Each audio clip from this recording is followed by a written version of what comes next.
الشیطان الرجیم بسم اللہ الرحمن الرحیم۔ ہماری بات چل رہی تھی تناقض میں، اور تناقض میں ہم نے کہا کہ دو قضیوں میں ایسا تلازم پایا جائے کہ ایک کا صادق ہونا دوسرے کے کاذب ہونے کا سبب بن جائے، اور یہ جو انواع تلازم ہے، انواع تلازم کے پہلے اور دوسرے تلازم میں تناقض پایا جائے گا۔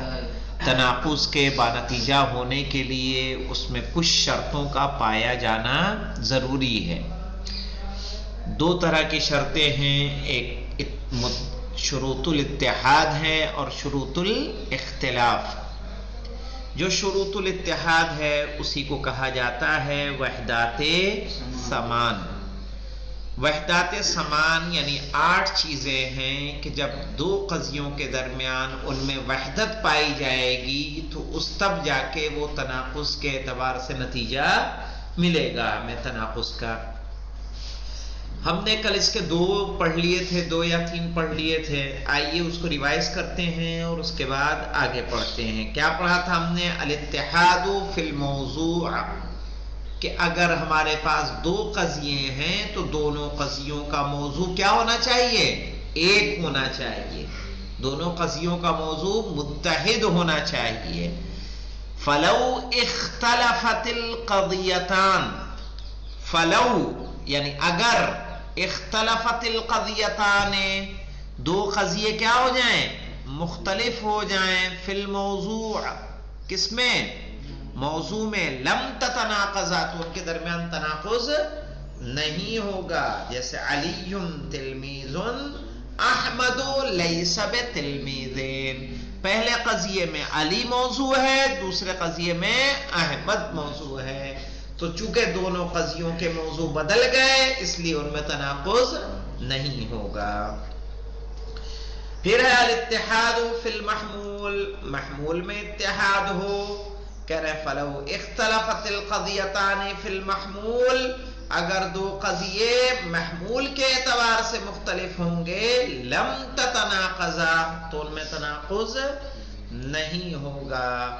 جیسے ذکی تلمیذ، ذکی کیا ہے؟ طالب علم ہے۔ ذکی لیس بمعلم، ذکی معلم نہیں ہے۔ پہلے میں مولانا ہمارا کیا ہے؟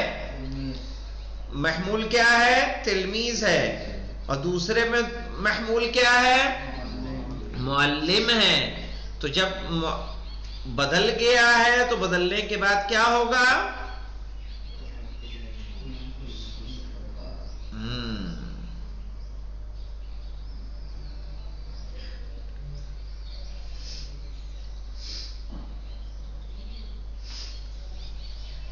بدلنے کے بعد تناقض نہیں ہوگا۔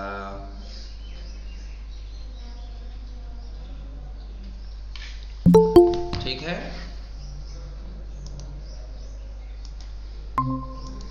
اور دیکھیے الاتحاد فی الزمان، تیسرا اتحاد کس میں پایا جانا چاہیے؟ زمانے کے اعتبار سے اتحاد پایا جانا چاہیے۔ صحیح ہے؟ اگر زمانہ بھی مختلف ہوگا تو کیا اس میں نتیجہ ملے گا؟ ہمیں نہیں ملے گا۔ کہنا الاتحاد فی الزمان، زمانے میں اتحاد ہو۔ صحیح؟ فلو اختلفت القضیتان، اگر 2 قضیے مختلف ہوں، فی الزمان، زمان کے اعتبار سے، لم تتناقضا، تو ان میں تناقض نہیں ہوگا۔ مثلو الشمس مشرقۃ فی النہار، کہ سورج چمکتا ہے کب؟ دن میں۔ الشمس لیست بمشرقۃ فی اللیل، اور سورج نہیں چمکتا ہے رات میں۔ تو مجھے بتائیے پہلے قضیے میں زمانہ کون سا ہے؟ دن کا زمانہ ہے، دوسرے قضیے میں زمانہ رات کا زمانہ ہے، تو زمانے دونوں قضیوں میں جدا ہو گئے کہ نہیں ہو گئے؟ تو ان میں تناقض نہیں ہوگا۔ دیکھیے الشمس مشرقۃ فی النہار، یہ بھی صادق ہے کہ نہیں ہے؟ الشمس مشرقۃ فی النہار، یہ صادق ہے کہ کاذب ہے؟ صادق ہے۔ الشمس لیست بمشرقۃ فی اللیل، سورج نہیں چمکتا ہے رات میں، یہ بھی صادق ہے کہ نہیں صادق ہے؟ اگر اسی کو ہم کہہ دیتے الشمس لیست بمشرقۃ فی النہار تو یہ کیا ہو جاتا؟ تناقض ہو جاتا، ایک صادق ہوتا اور ایک کاذب ہوتا، ابھی دونوں کیا ہیں؟ صادق ہیں۔ اب دیکھیے الاتحاد فی المکان، مکان میں اتحاد ہونا چاہیے، مکان ایک ہو، جگہ ایک ہو۔ مثلا فلو اختلفت القضیتان فی المکان، اگر دو قضیے مختلف ہو جائیں کس کے اعتبار سے؟ مکان کے اعتبار سے، جگہ کے اعتبار سے۔ فلو اختلفت القضیتان فی المکان، جگہ ایک ہو مولانا، صحیح، فلو اختلفت القضیتان فی المکان، اگر دو قضیے جگہ کے اعتبار سے الگ ہو جائیں لم تتناقضا، تو ان میں تناقض نہیں ہوگا۔ جیسے الارض مخصبۃ فی الریف، یعنی زمین زرخیز ہے ریف میں، ریف کہتے ہیں جو گاؤں کا علاقہ ہوتا ہے، شہر کے کنارے کنارے جو علاقے ہوتے ہیں اس کو ریف بولتے ہیں۔ الارض لیست بمخبصۃ فی البادیہ، صحیح ہے، اور زمین بادیے میں جو ہے زرخیز نہیں ہے۔ تو پہلے میں کیا ہے؟ پہلے میں ہمارے پاس کیا ہے؟ جگہ، پہلے میں جگہ ریف ہے، دوسرے میں جگہ کیا ہو گیا؟ بادیہ، صحیح ہے۔ تو دونوں جگہ بدل گئی کہ نہیں بدل گئی؟ جگہ بدل گئی، ریف کہیں گے گاؤں کا کنارہ اور بادیہ کہیں گے بیچ۔ تو بتائیے بیچ گاؤں میں ہو سکتا ہے کہ نہیں ہو سکتا ہے؟ کہاں زرخیز رہے گی زمین کہ کنارے ہوگی؟ کنارے ہوگی۔ تو جگہ بدلنے کے اعتبار سے کیا ہو گیا؟ تناقض نہیں ہوگا۔ پھر ہے الاتحاد فی القوۃ فی والفعل، قوہ والفعل جانتے ہیں کہ نہیں جانتے بیٹا؟ قوہ اور فعل کیا ہوتا ہے جانتے ہیں؟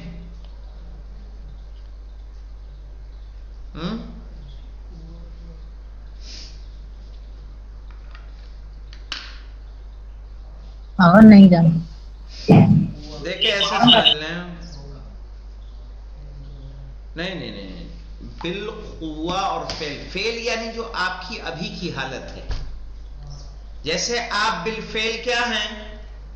طالب علم ہیں، لیکن بالقوہ کیا ہیں؟ بالقوہ مدیر ہیں، بالقوہ خطیب ہیں، بالقوہ امام جماعت ہیں، صحیح ہے، یہ سب بالقوہ ہے، آپ جو بھی ہو سکتے ہیں۔ بالفعل آپ غیر شادی شدہ ہیں، لیکن بالقوہ آپ کیا ہیں؟ شادی شدہ ہیں۔ یعنی جو صلاحیت اور قابلیت آپ کے اندر پائی جاتی ہے اسے کیا کہتے ہیں؟ بالقوہ۔ دیکھیں یہاں پہ تھوڑا حاشیے میں بھی آ جائیے، القوہ یراد بها القابلیہ، اس سے مراد کیا ہوتا ہے؟ قابلیت، صلاحیت۔ مثلا حینما یقال لطفل رضیع، لطفل رضیع، رضیع کہتے ہیں، یہ رضیع نہیں اپنا، رضیع دودھ پیتا بچہ، کہ حینما یقال للطفل رضیع، کہ جب دودھ پیتے بچے سے کہا جائے ھذا طبیب، صحیح ہے کہ یہ ڈاکٹر ہے، تو کہہ رہا ہے انما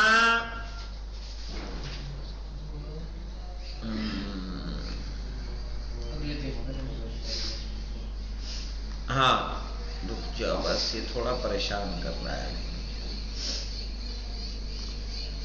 انما لتوفرہ علی القوۃ والقابلیۃ، ٹھیک ہے، لأن یکون فی المستقبل طبیبا، یعنی اس لیے کہتے ہیں کہ اس کے اندر قابلیت اور صلاحیت پائی جاتی ہے کہ مستقبل میں وہ کیا ہو جائے؟ ڈاکٹر ہو جائے۔ والفعل یراد به الزمن الحاضر، اور فعل سے مراد زمانہ حاضر ہے۔ مثلا حینما یقال سمیر طبیب، جب کہا جائے کہ سمیر ڈاکٹر ہے، یعنی الآن ہوا طبیب، یعنی ابھی وہ کیا ہے؟ ڈاکٹر ہے۔ کیسے؟ ابھی آپ طالب علم ہیں، لیکن بالقوہ آپ استاد بھی ہیں، بالقوہ آپ مثلاً خطیب بھی ہیں، بالقوہ آپ مصنف بھی ہیں، صحیح، بالقوہ آپ شادی شدہ بھی ہیں.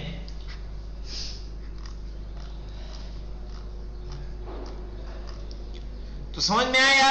قوت اور فعل میں اتحاد ہونا چاہیے. فلو اختلفت القضیتان، اگر دو قضیے مختلف ہو جائیں، فی القوت والفعل، قوت میں اور فعل میں، لم تتناقضا، تو ان کے درمیان تناقض نہیں ہوگا. مثل محمد میت بالقوہ، محمد بالقوہ کیا ہے؟ میت ہے. ہم سب بالقوہ میت ہیں، ہم سب مرنے والے ہیں، صحیح ہے. محمد لیس بمیت بالفعل، لیکن محمد ابھی مرا ہوا نہیں ہے. تو قوت و فعل میں اختلاف ہو گیا، اختلاف ہو گیا تو تناقض نہیں ہوگا. الاتحاد فی الکل والجزء، کل اور جز میں اتحاد ہونا چاہیے مولانا. کل اور جز تو جانتے ہیں نا. فلو اختلفت القضیتان فی الکل والجزء، اگر دو قضیے کل اور جز کے اعتبار سے مختلف ہو جائیں، لم تتناقضا، تو ان میں تناقض نہیں ہوگا. جیسے العراق مخصب بعدہ، کہ عراق کا بعض حصہ کیا ہے؟ زرخیز ہے. ٹھیک ہے. العراق لیس بمخصب کلہ، عراق پورا کا پورا زرخیز نہیں ہے، یعنی کچھ حصہ زرخیز ہے، پورا زرخیز نہیں ہے. تو کل اور بعض ہو گیا کہ نہیں ہو گیا؟ ایک قضیے میں بعض کی بات ہوئی، ایک قضیے میں کل کی بات ہوئی. اگر دونوں کل ہوتا یا دونوں بعض ہوتا تو کیا ہو جاتا؟ تناقض پایا جاتا. الاتحاد فی الشرط، ساتواں اتحاد ہے مولانا، شرط ایک ہونی چاہیے. کیسے؟ کہہ رہے فلو اختلفت القضیتان فی الشرط لم تتناقضا، کہ اگر دو قضیے شرط کے اعتبار سے جدا ہو جائیں، مختلف ہو جائیں، تو ان میں تناقض نہیں ہوگا. جیسے الطالب ناجح ان اجتہدہ، کہ طالب علم کامیاب ہوگا اگر وہ کیا کرے گا؟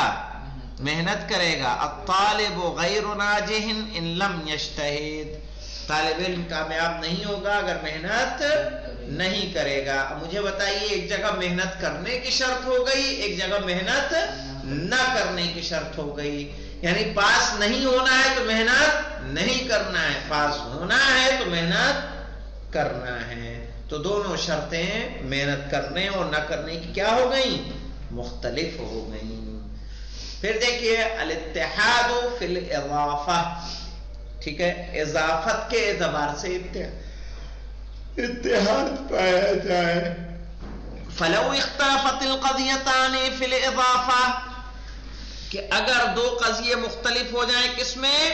اضافت میں، لم تتناقضا، تو ان کے درمیان تناقض نہیں ہوگا. جیسے الاربعۃ نصف بالاضافۃ الی الثمانیہ، کہ 4 آدھا ہے 8 کی نسبت سے.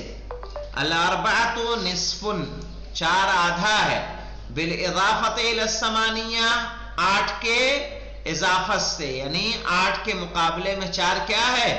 آدھا ہے. الاربعۃ لیست بنصف بالاضافۃ الی العشرہ، لیکن 10 کی نسبت سے 4 جو ہے آدھا نہیں ہے. تو پہلے والے قضیے میں بالاضافۃ الی الثمانیہ ہے، دوسرے والے قضیے میں بالاضافۃ الی العشرہ ہے، اور دونوں میں اضافت مختلف ہو گئی، اس لیے اس میں کیا ہوگا؟ نتیجہ ہمیں نہیں ملے گا تناقض کا. اب اس کے بعد ہے شروط الاتفاق، اور اس کے بعد آ جائیں گے اس کے نتائج، جو انشاءاللہ ہم لوگ اس کو کل پڑھیں گے تطبیق کے ساتھ. ٹھیک ہے. تو شروط الاتحاد کو آپ یاد رکھیے گا کہ موضوع میں اتحاد ہو، محمول میں اتحاد ہو، ٹھیک ہے، زمانے کے اعتبار سے اتحاد ہو، کل اور جز کے اعتبار سے، قوت و فعل کے اعتبار سے، اضافت کے اعتبار سے، شرط کے اعتبار سے، صحیح، اور کیا تھا؟ مکان کے اعتبار سے، صحیح ہے. تو ان سب میں اتحاد پایا جائے گا، تب جا کے تناقض کا نتیجہ برآمد ہوگا۔ والحمدللہ رب العالمین۔